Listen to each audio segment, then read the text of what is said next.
forward to meeting you for a long time. And so far, you haven't disappointed. High praise for this big screen assassin. Keanu Reeves is back for more as John Wick in Parabellum. The Canadian actor shows off his stunt skills again. This is the third installment of the trilogy, and based on the previews, well, it looks like Wick still cannot stay out of trouble, but that's why we like him. Eli Glasner is here with his Friday film review.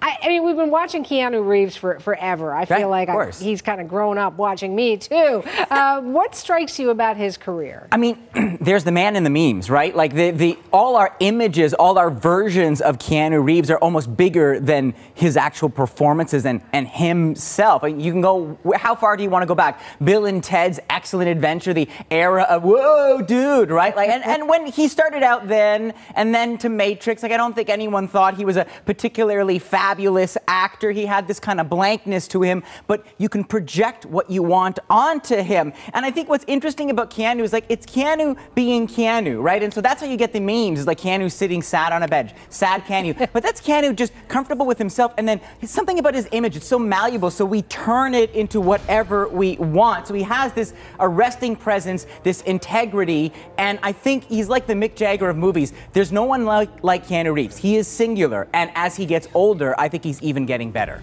And this is another adventure for John Wick, right? So this is part 3. Where does it begin? Begins 2 minutes after the end of part 2. So you have a bit of homework if you haven't seen that. So he plays John Wick, one of the world's greatest assassins. Way back when in the first movie, some people did some bad stuff to him, and he returned into action and killed them all very dead. But at the end of the second film, he killed someone he shouldn't have, and this is all about the consequences. So he operates in the world controlled by the high table, these crime lords that set the rules. Well, he broke the rules, and so when we start, you actually see this group of switchboard operators who are dressed like hipster librarians. You'll see the beehives and the tattoos and the glasses, and they spread the news that John Wick is excommunicated. Take a look. Dog, 5 seconds. John Wick, excommunicado in effect in 3, 2, 1.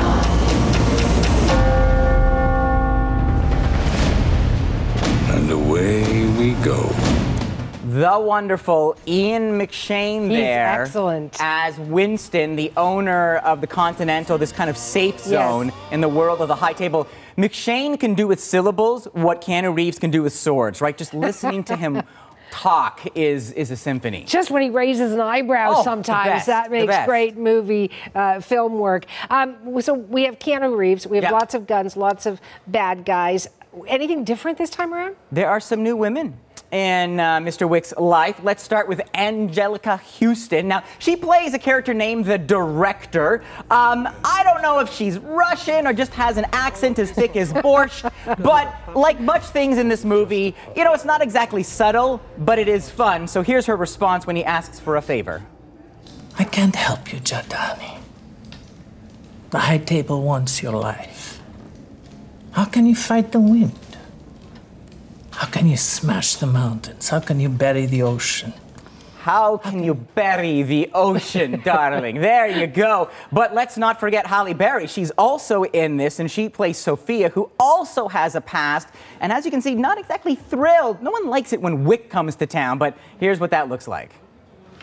You do realize that I'm management now, right?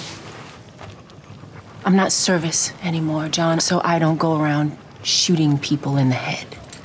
I'm not asking you to kill anyone. I just need you to get me to him. Now, here's the thing about Halle Berry. She spent 6 months training with dogs because if you're upset about what happened to Wick's puppy back in the first film, this time the dogs bite back. They are furry, fanged demons of vengeance, and Berry can really hold her own with those mutts. So can Wick keep up to all of them? He does his best. I mean, look, if you like copious amounts of head wounds, this movie is for you. The action is intense. Copious amounts of copious. I gotta let you know, people, it's a very violent film, but actually the intimate scenes, the smaller scenes, just him and one person, sometimes 2 on 1, that's the best stuff. 3.5 out of 5. Wow. All right. Thank you, Eli. And by the way, you kind of look like John Wick today. Channeling a little essence. If the high table needs a film critic, I'm ready. Thank you, Eli.